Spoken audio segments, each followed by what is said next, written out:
You are listening to Lighthearted, the official podcast of the United States Lighthouse Society. My name is Jeremy D'Entremont. Welcome. My co-host today is Michelle Jewel Shaw, teacher, mom, and chairperson of Friends of Portsmouth Harbor Lighthouses. Hi, Michelle. Hi, Jeremy, and hello to all of our listeners out there. And congratulations on getting your new teaching position, Michelle. Thank you very much. Very excited about it. It is extremely exciting. I know you've worked really hard for it, and Yes. I'm sure you're looking forward to the next school season I am. in the fall. Yes. Yeah, fantastic. Today is May 22nd, 2022, and this is episode 174 of Lighthearted. In a few minutes, we'll listen to a conversation with Patrick Landewe, the modern-day keeper of Saugerties Lighthouse on the Hudson River in New York. We're recording this on May 12th, and this weekend, you and I will be doing some painting at Portsmouth Harbor Lighthouse, right here on the New Hampshire seacoast, about 10 minutes from my home here. Are you looking forward to doing this painting this weekend, Michelle? I am, Jeremy. I'm looking forward to getting back to the lighthouse and getting it in ship shape for welcoming visitors in just a couple of weeks. Yeah, it's creeping up on us really And the weather's really going fast to be here. beautiful, so. Yes. Yeah. It's beautiful today. It's going to be beautiful at least through Saturday, I think. Yep. But anyway, so we'll get everything looking good for the season. And just to remind people, if they're going to be in our neighborhood this coming spring and summer, we will have tours at Portsmouth Harbor Lighthouse, which is in Newcastle, New Hampshire, tours by reservation only. And people can reserve their spaces on our tours at portsmouthharborlighthouse.org. And you and I will be there a lot of the time giving these tours. And Yes. it's really nice having, I think, the small private tours. I really liked doing it that way last summer. It was great to get to really know visitors that were coming and to let them have their time learning about the lighthouse and visiting, enjoying it, exactly. Just kind of letting it soak in a little bit. There's no, these tours are an hour long, and I think that's a good amount of time. Definitely. Anyway, looking forward to a great season. And I want to mention one more thing before we move on. For anybody who is on the New Hampshire seacoast or nearby here, southern Maine, or might be visiting the area in early June, Friends of Portsmouth Harbor Lighthouses will be holding what we're calling a June Jamboree event at the Kittery Lions Club right on Route 1 in Kittery, Maine. Really easy to get to, and that's going to be a lot of fun. Yes, it is going to be a lot of fun. We'll have music from June and the Honey Badgers and an Irish dancing show with the McDonough Grimes Irish Dance School. We'll have free pizza and refreshments as well. Yeah, and we'll have a silent auction that'll include lighthouse collectibles, signed lighthouse books, and gift certificates for local businesses, among other things. The proceeds from the event will be going toward a new walkway at Portsmouth Harbor Lighthouse, something we need to have done. We're probably going to have that done next year, and that's going to cost at least $35,000. I hope we'll see lots of our listeners at the event. I'm really looking forward to it. Yeah, me too. Yes. So, Michelle, please help me tell our listeners about Saugerties Lighthouse in New York and our guest today, Patrick Landewe. Sure, Jeremy. Esopus Creek meets the Hudson River at the town of Saugerties, about 7 miles north of Kingston and 101 miles north of New York City. The name Saugerties is derived from a Dutch phrase meaning sawmill on a creek. The creek eventually powered what has been described as the largest collection of water-powered machinery in the world. In June 1834, Congress recognized the need for a lighthouse at the mouth of Esopus Creek. The station was constructed at the north side of the mouth of Esopus Creek on the Saugerties Flats, which extended into the Hudson River from its west bank for about half a mile. The original lighthouse was destroyed by fire in November 1848 and was rebuilt by 1850. Due to deterioration of the pier on which the lighthouse stood, it was necessary to rebuild the station in the late 1860s. A new round granite pier 60 feet in diameter was completed in 1868, and the existing combined lighthouse and dwelling was built on the pier in 1869. The lantern held a 6th order Fresnel lens showing a fixed white light 42 feet above the water. The harbor at Saugerties was improved and enlarged in 1888, and access to the lighthouse was made much easier when it was connected to the mainland by a small road atop a jetty. Katie Crowley became keeper in 1873, taking over the duties from her father. Kate and her sister, Ellen, cared for their parents in addition to their lighthouse duties. Once during a squall, a sloop carrying bluestone capsized on the river south of the lighthouse. 2 crewmen were thrown into the turbulent water. Kate and Ellen Crowley swiftly launched their rowboat, and through great effort and deft rowing skill, the women rescued the struggling sailors. Over the decades, the shipping traffic and ferries disappeared from Esopus Creek, and the lighthouse's navigational value faded. The light was discontinued in 1954, replaced by a small automatic light on the opposite side of the creek. The building declined into ruin in the decades that followed. In 1985, a new organization, the Saugerties Lighthouse Conservancy, was formed. The organization acquired the lighthouse and the adjacent wetlands, and a restoration effort soon began. More than 10,000 bricks were used to replace bricks in the tower walls that had crumbled. The mortar was formulated to match the original mortar in strength and color. The lantern was removed from the tower and completely restored. The heroic efforts of the Saugerties Lighthouse Conservancy climaxed with the return of a navigational light to the lighthouse on August 4th, 1990, after 36 years in darkness. Today, the fully restored Saugerties Lighthouse is furnished to look as it did in the early 1900s and offers year-round bed and breakfast accommodations. Since the lighthouse reopened in 1991, there have been 7 modern-day keepers. The latest is Patrick Landewe, who came to the lighthouse after diverse experience, including the supervision of conservation projects in remote locations. In 2011, his wife, Anna Berkheiser, joined him as co-keeper. I had the pleasure of speaking with Patrick Landewe recently. Let's listen to that conversation now.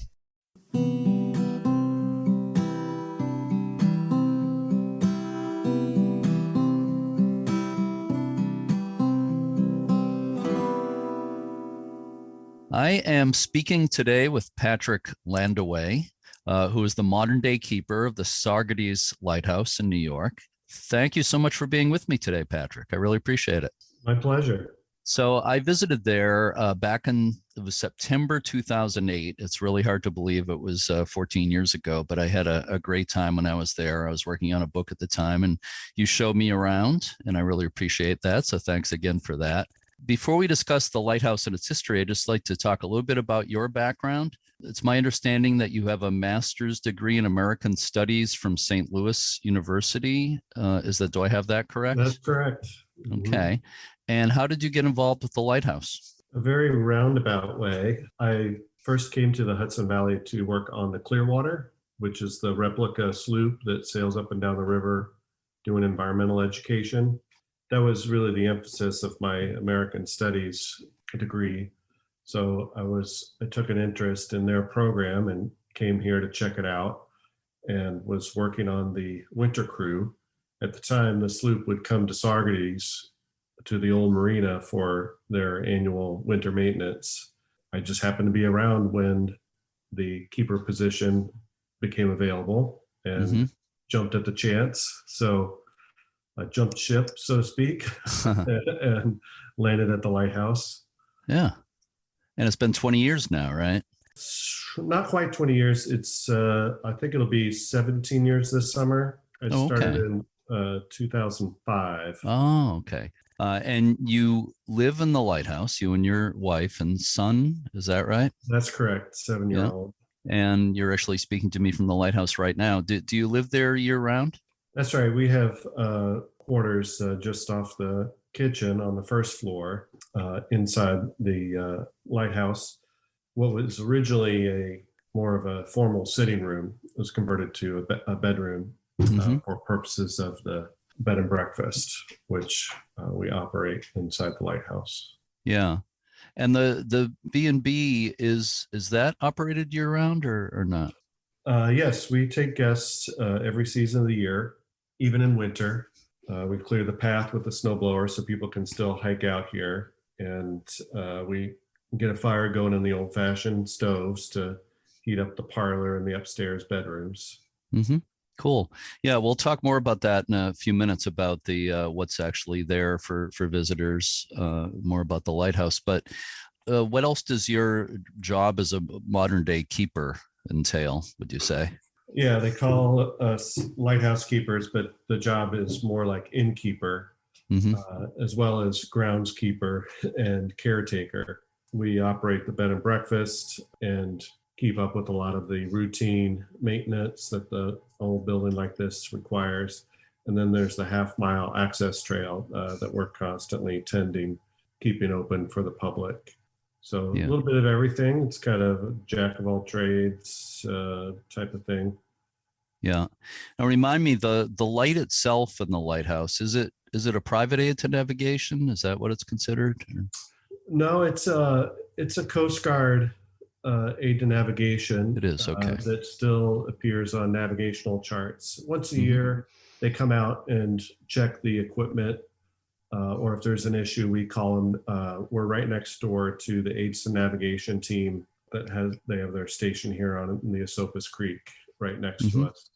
So they're not too far away if there's ever any issues with the beacon. But yeah, it's an automated solar powered LED light. It That is goes an on LED now. automatically. Okay. Yeah. One of the typical, is it called a VLB 44, the thing with the like round stacks kind of? It looks like a donut. Yeah. Uh, Is it just one ring or is it multiple? just one ring. Uh-huh. Yeah. Okay. Yeah, I wasn't sure what was in there these days. So as we mentioned a few minutes ago, you live there with your wife and 7-year-old son. So that's an interesting place to grow up. Interesting place to be a kid. What do you think the experience is doing for your son? Well, it's definitely exposing him to the river and the outdoors. There's always something interesting to see on the walk to the parking lot, which he has to make twice a day to get to and from school. How long is his walk to school? Well, it's a half-mile to the parking lot, and then we hop in the car and drive him Hmm. to school. But yeah, we always have to allow extra time for the walk, and it's particularly if we want to like stop and check some things out along the way, which Hmm. we often do. So yeah, it's interesting for him, and of course it is unique to grow up in a lighthouse. His friends love to visit. I Yeah. bet. Yeah. So what kinds of things, you say you stop and look at things along the way? Obviously, there's all kinds of nature, various aspects of nature to look at there. Is he taking an interest in wildlife and other aspects of nature? Oh, sure. Yes. We have a front row seat to an osprey nest that's atop a channel marker here at the mouth of the creek. So we watch the comings and goings of the osprey on the nest. There's a pair of bald eagles that have a nest across the river that we see on a regular basis. Hmm. There's a family of beavers with a lodge on the top of the old dike along the creek. So we see them swimming out at dusk to munch on stuff along the shoreline, and a lot of birds and other things to see along the trail. Yeah. Occasional fox or deer, Yeah. and then occasionally we'll throw in an eel pot just to catch and look at an eel or whatever else might show up. So yeah, we're always looking for opportunities to just explore the river and the shoreline. Sure. Do you ever see moose there? No, not quite this far south. Mhm. I remember years ago there was a very unusual sighting of a moose that had somehow or other made its way down here, and it made local news because it was so unusual. But yeah, we don't have moose, but we have white-tailed deer. Yeah. Occasional black bear will wander through. Have you had a bear or bears on the lighthouse property? Oh, sure. Yeah. Yeah. It's been quite a few years ago, but some guests woke up the morning, looked out their window, and there was the bear just right there at the end of the trail, just one step away from the dock. The bear quickly realized that he couldn't get any further and turned around and was sighted a mile north of here later that same day. So just passing through. Yeah. Sometimes they'll come down out of the Catskills and then hit the Hudson River and can't get any farther. So they'll be striking out for new territory, but they'll pass through here on their way.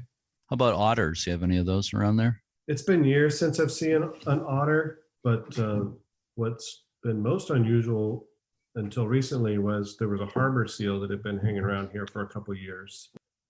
It showed up summer of 2019, and it had a tag on it, so we were able to find out that it was rescued from up in Maine and rehabilitated at Mystic Aquarium. And then when they released it, it eventually found its way up the Hudson River and kind of made a home here for a while. And was gone for a few months last year, but showed back up again at the end of the summer. And now we're wondering if he hasn't decided to strike out to new territory, because we haven't seen him since New Year's Day.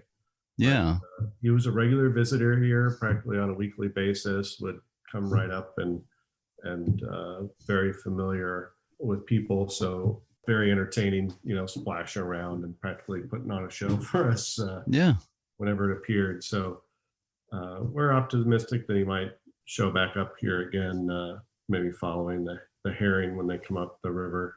But was very unusual for a seal to be hanging around in fresh water for so long. Right. Yeah. It seems, I don't remember hearing about another case like that. So I read an interview with you, mentioned that you have been inspired by environmental writers. So obviously that enters into your observations of nature and so forth. But are there other ways that background and that interest kind of enters into your job at the lighthouse there? Well, yeah, I mean, the lighthouse is kind of an interesting vantage point on the river. So kind of a naturalist-sized eye view of the river and the surroundings. There's always something to learn. So I'm often, turning to other writers and naturalists to kind of learn more about what we're seeing, and like to delve into the history. John Burroughs, the environmental nature writer, wrote extensively about the Hudson River, and always interesting to visit his writings to kind of see how things have changed and things have stayed the same in many ways. So and there's parallels to other writers like Henry Beston, who wrote Outermost House on Cape Cod, or Edward Abbey with his Desert Solitaire, or even the Jack Kerouac in his Fire Tower, Desolation Peak out west. That the job of lighthouse keepers has parallels to these other jobs like park ranger and fire watchtower type thing. So it's just kind of an interesting lifestyle. Well, I'm sure you must feel a spiritual connection with those writers when you read those things. So let's talk a bit about the history of the lighthouse. First of all, can you explain a bit about why a lighthouse was needed there at that location? Sure. We're right at the mouth of the Esopus Creek, where it flows into the Hudson River. And the creek has formed a broad delta around its mouth that's referred to as the Saugerties Flats.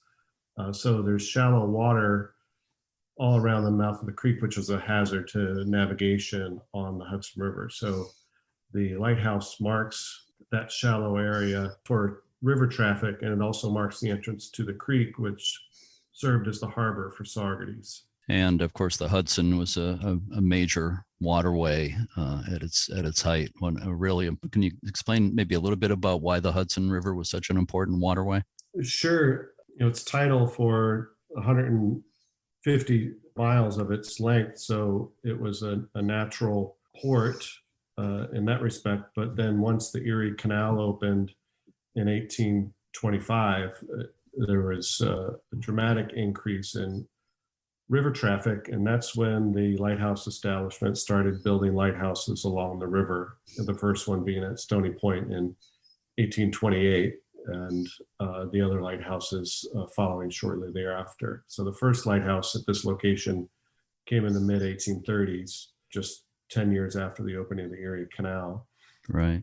The importance of the Hudson River as a port connecting the Atlantic Ocean with the interior of the continent via the Erie Canal just made it very important as a waterway. And then also Saugerties was booming because they had a lot of industry concentrated on the creek. So there's a lot of local river traffic.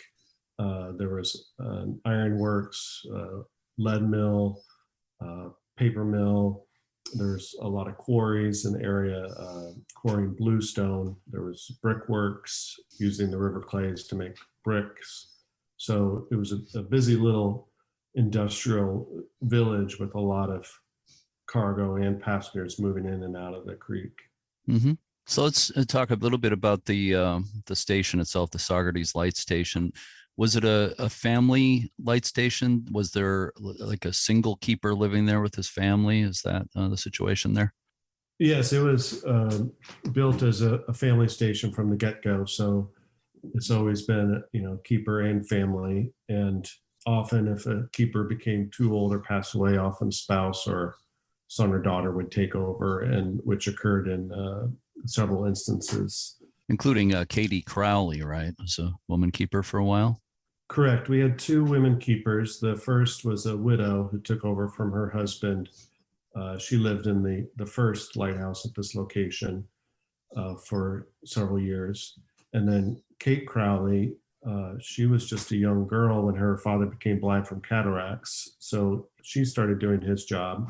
And she was around 15 going on 16 when this new lighthouse was being built. So the Crowley family spanned the era of the two lighthouses. Kate and Ellen, her sister Ellen, lived here together, taking care of their aging parents, looking after the light. They had quite a reputation as capable keepers. I'm just wondering, when you're doing your job there and living there in general, do you, in some sense, I'm not asking you if the place is haunted, although you could tell me about that if you have anything to say about that. But just, do you feel the presence of these keepers and families who lived there for so many years? Do you think about them when you're there? Yeah, we're often asked if the lighthouse is haunted. I've never noticed anything that would indicate that, but might not be tuned into that. If there is any presence here, it's a happy and positive one. There's no tragic stories associated with the lighthouse. It's always been a good family situation. But yeah, I often do think of the keepers, and if there's any feeling about the place, it's just a watchfulness. There's a view from every room of the water, and you kind of get the sense that they were always had their eyes on the water. And I always find my eyes gravitating towards that same thing. So that feeling of watchfulness, I feel like I carry with me throughout the day, that they likewise had. And if I'm using the rowboat to row supplies back and forth, I think about how they made that same journey. Nowadays we have the trail and we can hike in and out, but when the lighthouse was built, there was no connection to the shoreline. So the only way back and forth was by rowboat. So whenever I am in the rowboat, it calls that to mind, that that's the journey that they made to get supplies or get the kids to school, if that was the case. Yeah. So are there any other particular stories about keepers and families there that kind of spring to mind, things you find interesting? Sure. We know quite a bit about the Crowley family because of some of the newspaper articles published about Kate and Ellen. We also know a lot about the Hawk family. Conrad Hawk was the longest serving keeper here for 25 years in the 1920s and 30s. And one of his descendants comes back every year with his growing family, and they've shared stories and photos that they have. So we know a little bit about life at that time, which was very much unchanged from the 19th century, because there was still no electricity, no plumbing, and they still, used an old coal range instead of modern gas or anything like that. So the stories from from their family really offer us insight into what life was like here going back to when it was first constructed, because it really hadn't changed much over the decades. And again, it was a family living here. A son and daughter grew up here. The two kids would get themselves to school in the rowboat or skate across the ice in the wintertime when the creek was frozen, and just some of their pastimes when in their idle hours here, listening to the phonograph or taking up a knitting project or playing card games, curling up with a book in one of the many little nooks around the lighthouse. It kind of paints a picture of what life was like here.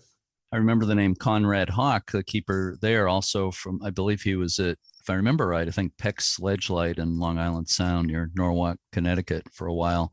And I believe there was a fire when he was there. I remember reading about that, where he accidentally started a fire with some greasy rags in a bucket or something like that. He started the fire by accident, but he saved the place from burning down, as I remember reading. So, yeah, he had a couple of offshore assignments prior to this one. So when he got this one, he was inclined to stay because it was just a better situation all around for him and his family. Sure. It was still a trip out on the rowboat, but it was doable, and they could be friendly with their neighbors because they actually had neighbors, unlike a remote island in the Long Island Sound. You mentioned a few minutes ago the kids walking on the ice around the light station on the creek there. Does that happen anymore in a typical winter? We still get ice, not as consistently, not every winter. Of course, the Coast Guard breaks the ice now. Right. Prior to the 1930s, navigation would stop in the winter when the river and creek froze up, and the keeper would get a break from lighting the light until the ice thawed in the spring. But nowadays, the Coast Guard comes through and keeps the channel open. But if there's enough ice, we can find an isolated bay or cove away from the channel and do some ice skating or even ice boating, sailing around on the ice. So for instance, this past winter, north of us at Athens, near the Hudson Lighthouse, there the channel splits around an island and the Coast Guard breaks ice on one side, but it was frozen up on the other. And the Hudson River Ice Yacht Club got out their old-fashioned ice boats, some of them over 100 years old, and we did some ice sailing as well as just skating around and goofing around on the ice. We probably had a good, I'd say 8 or 9 inches thick of ice, so pretty substantial. Yeah. And that lasted for a couple of weekends, but a thaw, and then it was over by middle of February. Yeah, sounds like fun. So why was the light discontinued in 1954? Well, it was automated at that time. All the lighthouses on the Hudson River were automated in the 1950s. So there was still a light in the tower, but they no longer required a keeper. So they shuttered the building, and it remained vacant. Unfortunately, without somebody living here, it started to fall into disrepair to the point where the light had to eventually be removed from the tower and replaced with a light on a post in 1972. And the Coast Guard actually was making plans to demolish it. Local folks rallied and got together and rescued the lighthouse from demolition, and then went about acquiring the property from the Coast Guard in order to restore it. That effort started with the Saugerties Artists Association, and they formed a lighthouse committee, and that committee eventually became the Saugerties Lighthouse Conservancy, forming in 1985. And they took over the lighthouse shortly thereafter. And it was really rescued from ruin. I mean, the structure was in really bad condition at that time, right? Oh, sure. Had they waited another year, it may have entirely collapsed. By the time the Lighthouse Conservancy took over, it had been sitting vacant for 30 years. Bricks had crumbled, water had found its way into the house, so all the floors on the first floor had rotted. One of the workman, Reed Bielenberg, said he could see from the basement to the top of the tower through the holes in the floor. The tower itself, a lot of the bricks were crumbling and was starting to shear, and the weight of the lantern room on top, it was about ready to collapse. So they caught it just in time and built a massive scaffolding to support the tower to prevent it from collapsing while they redid a lot of the masonry.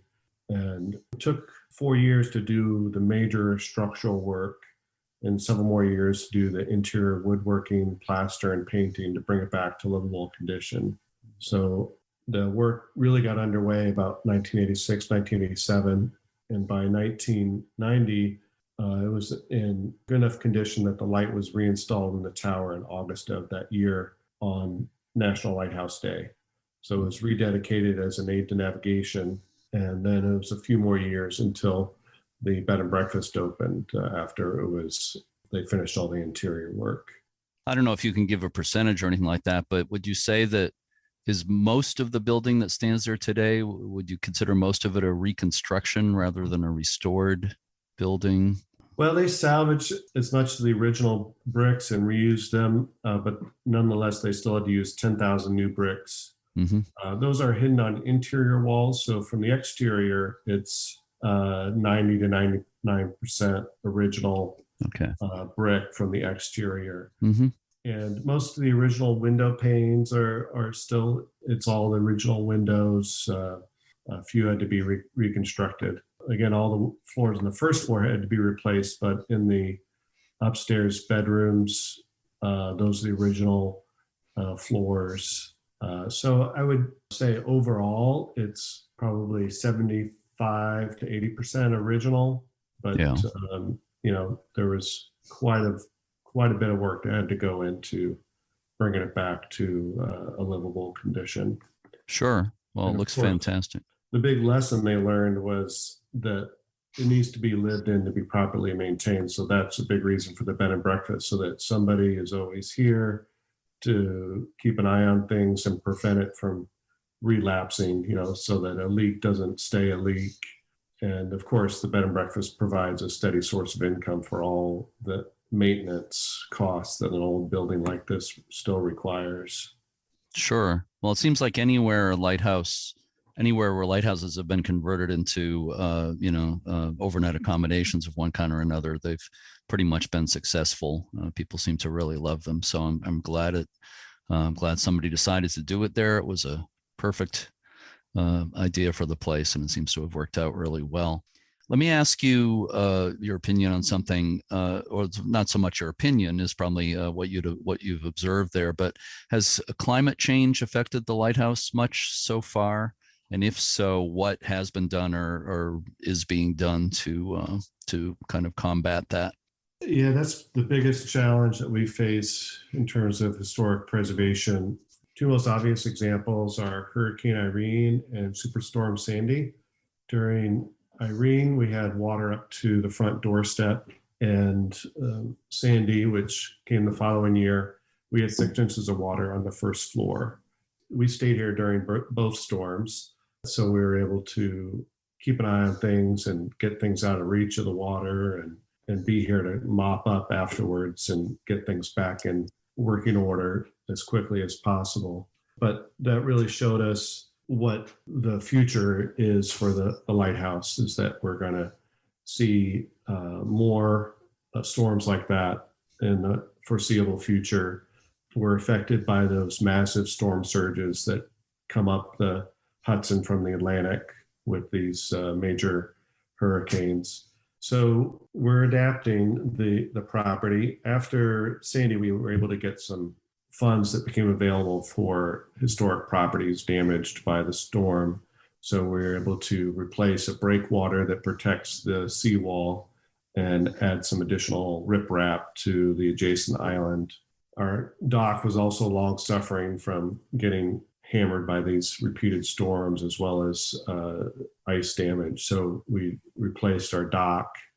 We've moved utilities up higher so that our, like for instance, our breaker box is up out of the reach of the flood zone. So, there's a limit on what we can do but we're trying to make it easier for when the next storm hits to be able to recover from it and minimize the amount of damage. And we are seeing increasingly challenges with our access trail because our half-mile trail follows the shoreline, and during certain tides we'll get flooded. And with these storms, it hammers the shoreline, and our trail is threatened with getting washed out. So maintaining public access is going to become increasingly challenging over the years. Yeah, I can see that. I was going to ask you about the trail. I remember it was wet but passable when I was there, and I know sometimes it's been closed because of high tides, extremely high tides, and things like that. So that apparently is that happening more often these days? Or does it have to be closed more often? Well, we've added boardwalks to some flood-prone areas, so it's actually helped the situation. Yeah, but again, those boardwalks are vulnerable to storms if we have pounding waves combined with high water. For instance, just this spring, we had to close for a couple of days while they reassembled a couple of sections of boardwalks that got unhinged after a storm. So we're trying to adapt by, adding boardwalks and bridges where necessary. We're doing shoreline plantings to kind of stabilize the shoreline and prevent erosion. But yeah, the tides are only getting higher, so we're going to see more of that. And at some point, we may just have to rely more on boat access than trail access, but we're not quite there yet. Sure, yeah. So could you describe a little bit about the accommodations themselves? I remember it being beautifully furnished. It's really nice inside. But for people who might be interested in staying there, what sort of accommodations are available? Well, the house is furnished as it would have been in the early 20th century, and the guest rooms are upstairs in the original keeper bedrooms. The station was built with 3 bedrooms. We rent out the 2 guest rooms, and then the 3rd room was turned into a little museum room that people can browse. Of course, we provide the breakfast in the morning, and most guests just return to town to get dinner in town. We just coach them about the tide and make sure they have a flashlight for walking the trail after dark. But there's also a propane grill here and a picnic area out back if people want to do something like a picnic for dinner instead. And of course, guests have access to the tower during their stay, which is a view that a lot of people enjoy. We have a nice view looking west towards the Catskills, so catching the sunset from the tower is always a favorite. I would think so. So we haven't talked about it, but your wife is actually co-keeper with you. Would that be her title? Yeah, I mean that's she carries other titles, but essentially she does work alongside me in a lot of respects. She's also the current president of the board of directors, so she takes an active leadership role with the organization. And we kind of work together, just keeping after things. She likes to look after the plants, and she also likes to care for the trail. So getting outside and doing those things is something that she favors. Sure. Now, do one or both of you cook breakfast for guests? It's usually me. I'm the first up and out of bed in the morning. So I'm brewing the coffee and flipping the pancakes and laying out the breakfast for everybody. Yeah. Any other specialties that get served for breakfast? Pancakes are a lighthouse tradition. The local historian commented that the keepers always had fixings on hand for pancakes. And of course, coffee was a big part of the job. But I also will often make French toast or waffles, something along those lines. And it's all atop an old stovetop from, I believe it's from the 1930s. So we do everything the old-fashioned way. How does that stove operate? What fuel? It's a propane. Okay. But it still has the old firebox on one side. Mm-hmm. And the oven can be heated either with the firebox or by propane. If somebody isn't staying there overnight, but they're interested in seeing the lighthouse, are there any sort of tours available for those people? In the summer, on Sunday afternoons, we offer docent guided tours of the lighthouse from Memorial Day weekend through Labor Day weekend. We also do group tours by appointment. So sometimes we get school groups, clubs who come out, and we'll offer them tours. And we show off our little museum room and take people up into the tower, give them a little bit of background on the history and the lives of the keepers here. Yeah. What sorts of things are on exhibit in the museum? Well, we're most proud that we have the original Fresnel lens on display. I don't even think it was here when you were visiting, because it was only tracked down after that. Chad Kaiser with I know Chad. with the new Dungeness Lighthouse. Yeah, he's been involved with the U.S. Lighthouse Society a lot too, and he's also one of the few qualified lampists in the country, an expert on Fresnel lenses. And yeah, I know Chad. No, I don't believe that Fresnel lens was on display when I was there. We also had, basically just like the number 2 service lamp that the keepers would have for their use. We also have just some household lamps that were loaned by the family I mentioned earlier, the descendants of the Hawks, that they use just for their lighting around the household. So we have some of those old lamps that were in use, some of the old family photos from the Hawks. And then we also have objects and images related to the local waterfront, like some of the industry models of the steamboats that used to frequent Saugerties, and also various old pieces of fishing equipment that came from a neighboring commercial fishing family. They had an old net house, and we have a lot of items from that old net house, like old hand-carved wooden net floats and various items that they would use for repairing their nets. And then, of course, the lens, which is a 6th order Fresnel lens that was originally up in the tower, dates to 1854. It was among the first lenses shipped over from France when the Lighthouse Board decided to switch over to Fresnel lenses. And it was missing for many years during the time that the lighthouse was vacant, but Chad Kaiser tracked it down to a naval base in Virginia, and they just had it as a display piece, and were kind enough to return it to the Coast Guard, avoiding a custody battle. And then the Coast Guard has provided to us on loan so that we could show what was cared for by all the keepers over the years. That's great. That's so great that Chad found that and it got back to where it belongs.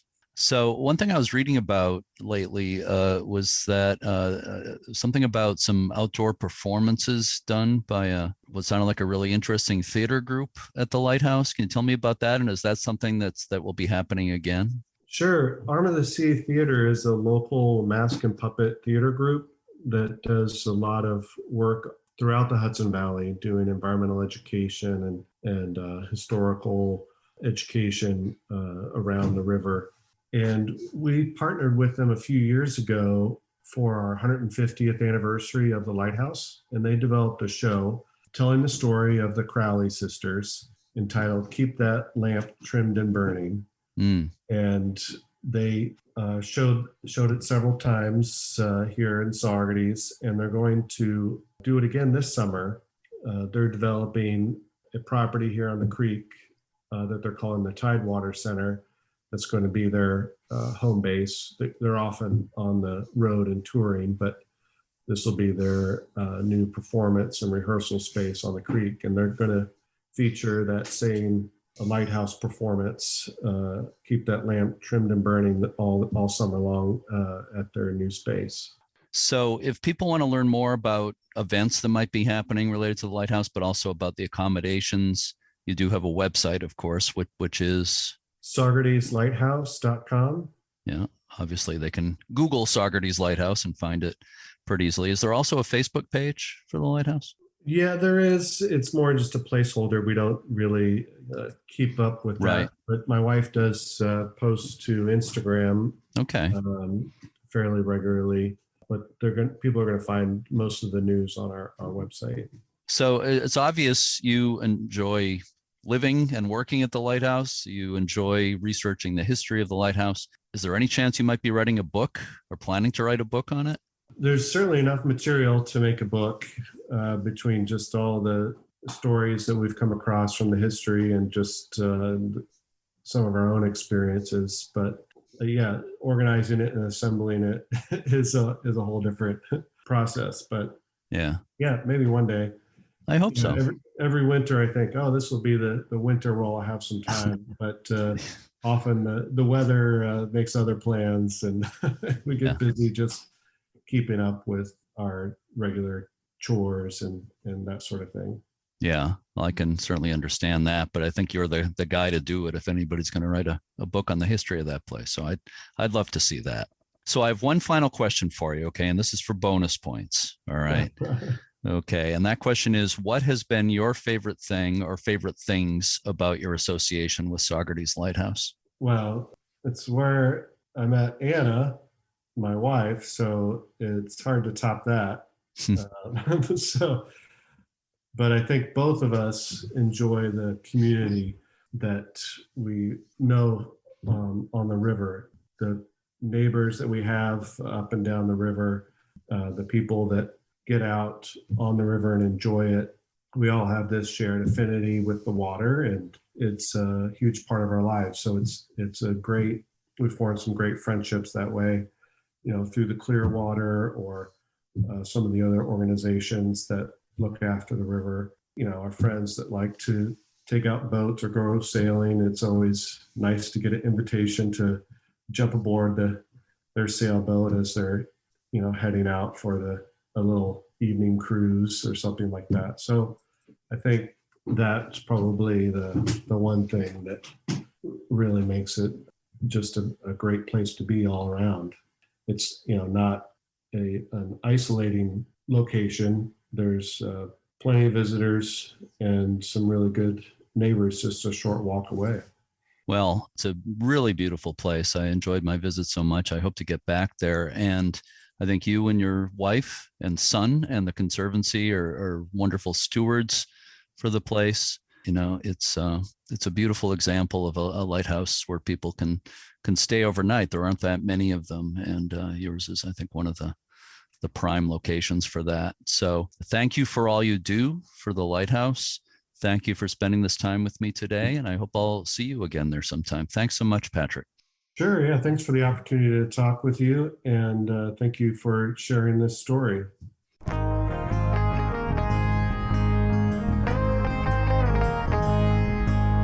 You can learn more about Saugerties Lighthouse online at saugertieslighthouse.com. You can check rates and availability for the Lighthouse Bed and Breakfast right through the website. As of now, the rooms are completely booked through October of this year. There are rooms available in November and December, and very soon they'll start taking bookings for 2023. But even if you're not staying overnight, it's a great place to visit. Thanks as always to all the members, volunteers, and staff of the U.S. Lighthouse Society. Check out uslhs.org to learn more about tours, the Passport Program, preservation grants, and everything else the Society has to offer. Please remember that donations and memberships help support this podcast and all the preservation and education projects of the Society. If you listen to this podcast using Apple Podcasts or any platform that lets you post reviews, please rate and review us. The anthropologist Elizabeth Kapu'ualani Lindsay once wrote, quote, "True navigation begins in the human heart. It's the most important map of all," end quote. On next week's episode of Lighthearted, we'll be talking with Lauren Nelson, the site manager of Fort Gratiot Light Station in Michigan. As always, thanks so much for listening, and keep a good light.